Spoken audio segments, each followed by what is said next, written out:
Tongo etana butu einda Kembo na zambe etondi mokili Hey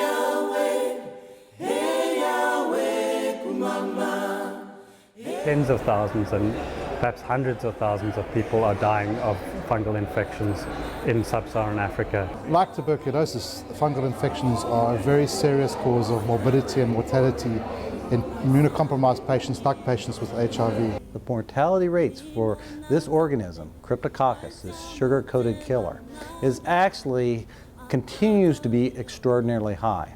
It's in this country, in sub-Saharan Africa. We see about 150 to 250 patients coming in a year with cryptococcal meningitis. And unfortunately, almost between 20 and 40% of those patients die while they're still in hospital. We still have 15 to 30% of our patients dying of this particular infection. We're not going to have more drugs, so we need to be better at our strategies.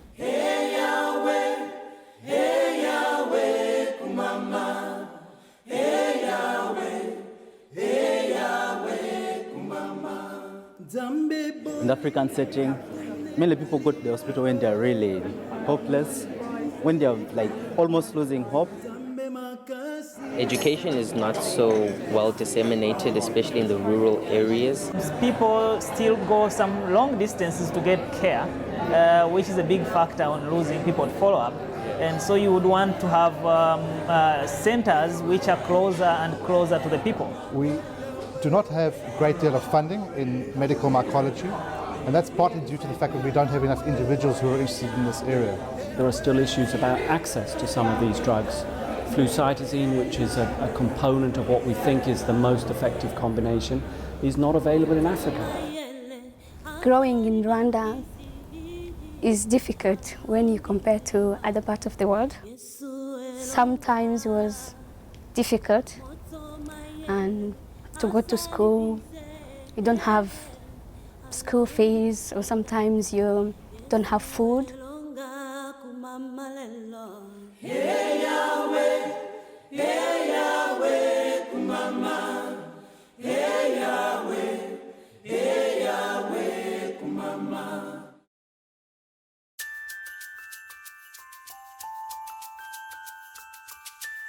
We've still got relatively limited number of drugs, and I think we really need as a community to push for development of new drugs, more tolerable drugs and drugs with more potency. Prevention, access to diagnosis, access to treatment and improving the treatment will be needed to really overcome this problem. I'm the only one in the family that's a pure scientist.